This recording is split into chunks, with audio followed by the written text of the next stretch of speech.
En Azerbaiyán, en el medio del mar Caspio, se encuentra una localidad bajo el nombre Neft-Daslari. Este lugar, construido sobre unas naves hundidas para explorar las riquezas petroleras, se convirtió en una leyenda. Este sitio no tiene análogos en el mundo entero. La prensa te cuenta lo más destacado sobre esta ciudad. El nombre de esta localidad única es Neft-Daslari, que se traduce literalmente del idioma azerí como rocas petroleras. Esta localidad es considerada el punto más oriental de la República de Azerbaiyán. Neftianille Kamni, como es conocido en el idioma ruso, se encuentra a unos 42 kilómetros de la península de Ashperon, donde yace la capital de Azerbaiyán, Bakú. La localidad está sostenida por pilares metálicos y diferentes islas de este ecosistema localizado en el medio del mar Caspio están interconectados por puentes. Neft-Daslari o Neftianille Kamni es la plataforma de extracción de petróleo más antigua del planeta, e incluso está incluida en el libro Guinness de los récords. Su creación se remonta a los tiempos de la Unión Soviética, mientras que la posibilidad de extraer petróleo en esta zona se planteó ya durante los tiempos del Imperio Ruso. Sin embargo, los mayores trabajos comenzaron después de terminada la Segunda Conflicto Mundial. A finales de los años 1940, comenzaron las obras a gran escala en el área que fue conocida como las Rocas Negras. El objetivo era desarrollar la extracción de petróleo de los yacimientos locales. Muy pronto las instalaciones que se construyeron allí recibieron el nombre Neftianille Kamni. Este yacimiento marítimo de crudo fue descubierto en el año 1946 y de repente atrajo la atención de las autoridades soviéticas. Azerbaiyán, de hecho, que desde hace tiempo es conocido por ser rico en petróleo, hasta hoy aprovecha estos yacimientos para su propio beneficio.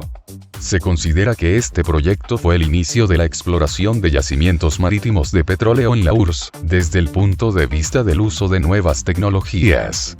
Su desarrollo tuvo como meta hacer más práctica la construcción en las condiciones marítimas y ensayar el proceso de extracción de petróleo. Allí se usó por primera vez un nuevo modo de perforación. Varios pozos hechos en ángulo desde la misma plataforma.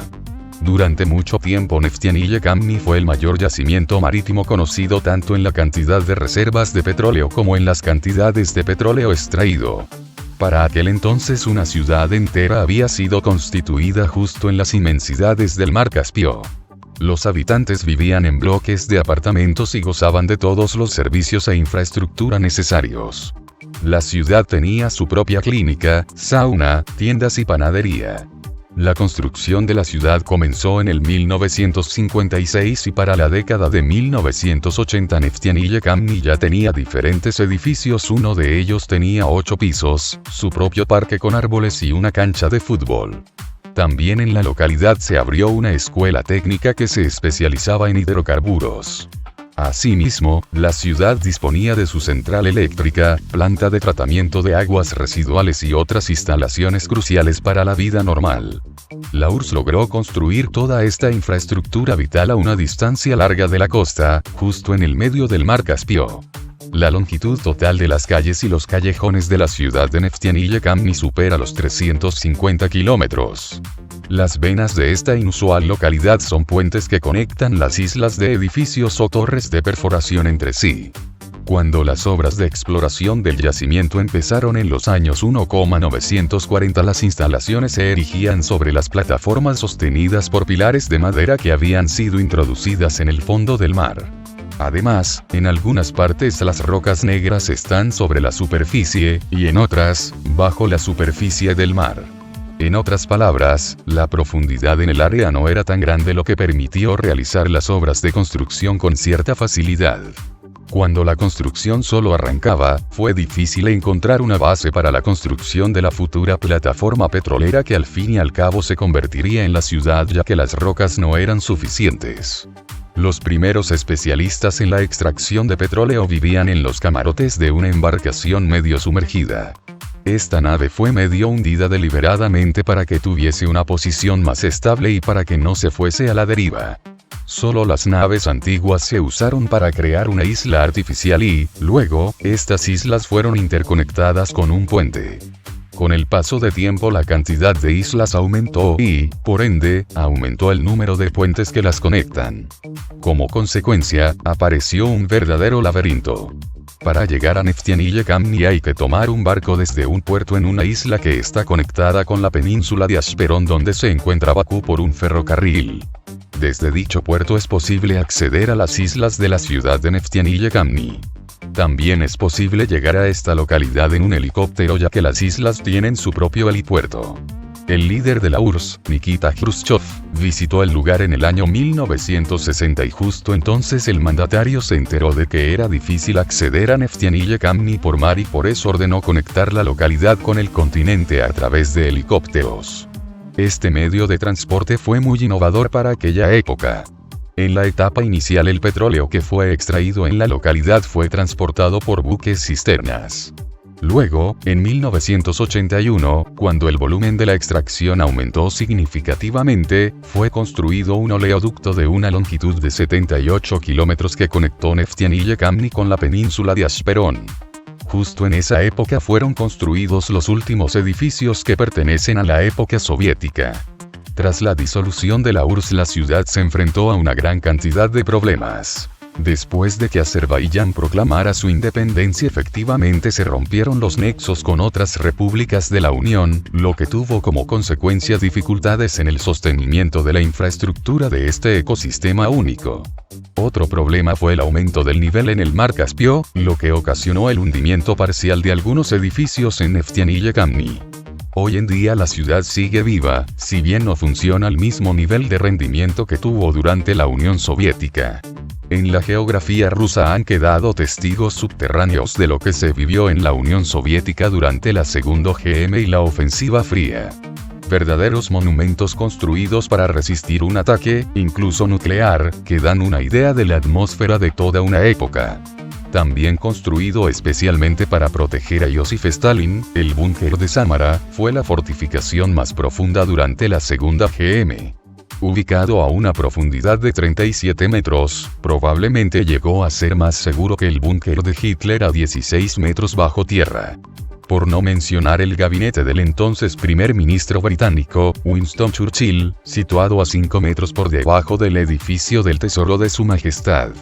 El búnker de Samara, la ciudad de Samara llamada Kuivisev entre 1935 y 1951 llegó a ser, en aquel entonces, una especie de capital de reserva a la que el gobierno soviético se trasladó desde Moscú en octubre de 1941 todos salvo Stalin, que decidió quedarse en la capital, cuando las tropas nazis se iban acercando cada vez más a la urbe.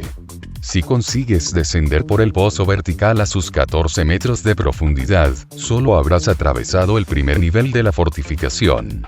Para llegar hasta el gabinete de Stalin tendrás que pasar por otro túnel vertical de 23 metros.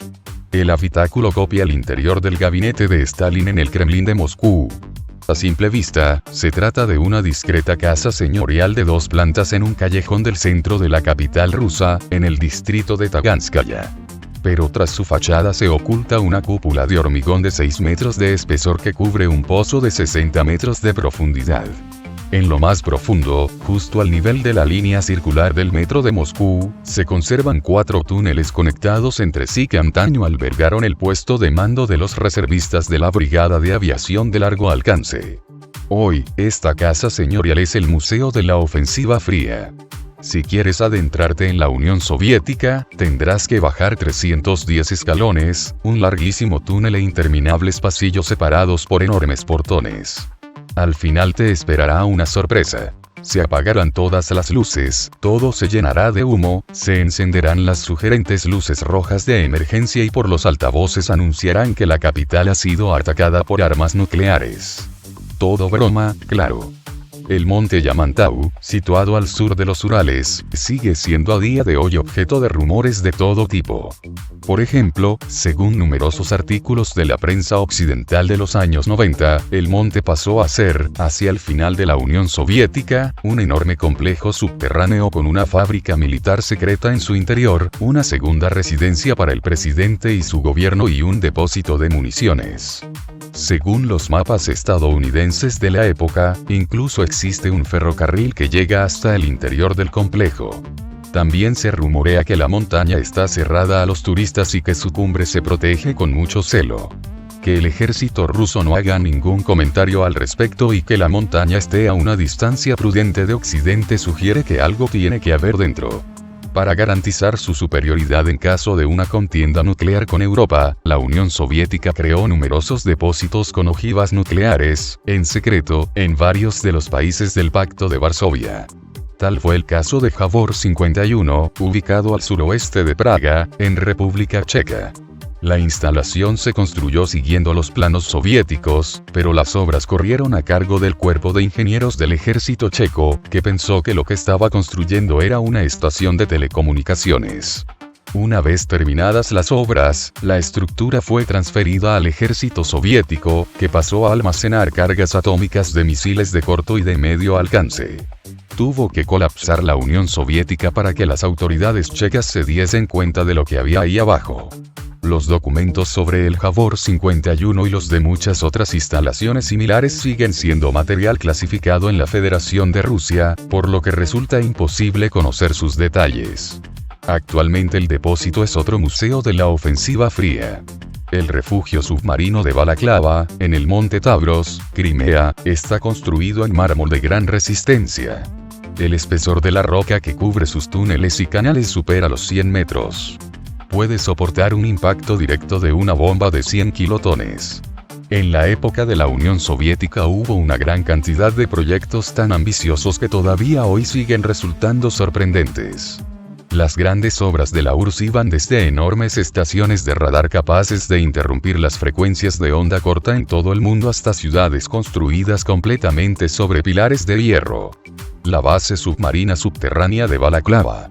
Esta base naval secreta Crimea, también conocida como Objeto 825, GTS, es una instalación de defensa antinuclear de primera categoría, lo que significa que es capaz de soportar la exposición directa a una bomba atómica de hasta 100 kilotones. El refugio subterráneo tiene capacidad de albergar 9 buques sumergibles pequeños o 7 de tamaño mediano y cerca de 3,000 personas. Además, cuenta con más de 600 metros de canales navegables. Actualmente ya no tiene fines militares, dado que ha sido reconvertida en un museo. La estación de radar Dugan Chernóbil. Estas inmensas estructuras fueron desarrolladas para la detección temprana de lanzamientos de misiles balísticos intercontinentales. En total, 3 unidades fueron construidas en las ciudades de Komsomolsk del Amur, Nikolaev y Chernóbil. La señal de estas estaciones era tan fuerte que podía interrumpir temporalmente las frecuencias de onda corta alrededor del mundo. Un grupo de físicos visita las obras del colisionador de protones. Los trabajos de construcción del acelerador de protones se iniciaron en el año 1983 y se llevaron a cabo por más de una década hasta ser interrumpidos a finales de 1994. A lo largo de aquellos 11 años, se construyó un túnel circular de cerca de 21 kilómetros. Algunas piezas de este equipamiento llegaron a ser instaladas en el lugar, pero el proyecto fue finalmente cancelado antes de su conclusión. Las estaciones de radar Lena.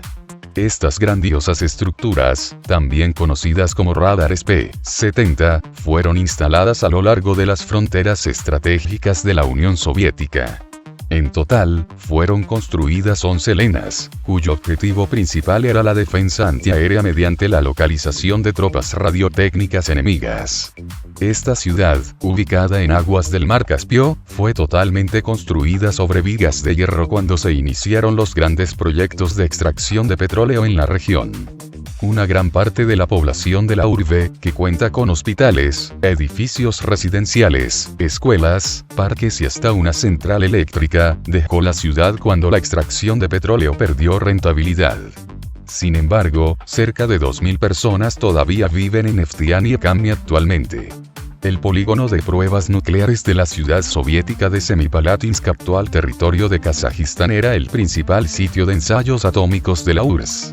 A lo largo de 40 años y antes de dejar de ser utilizado en el año de 1991, en Semipalatinsk se llevaron a cabo 473 explosiones. Las estaciones de radar Daryal. Las estaciones de radar transhorizonte de segunda generación, así como las DUA, tenían por objetivo detectar lanzamientos de misiles de manera temprana. Durante más de 2 décadas, las Daryal eran uno de los principales elementos de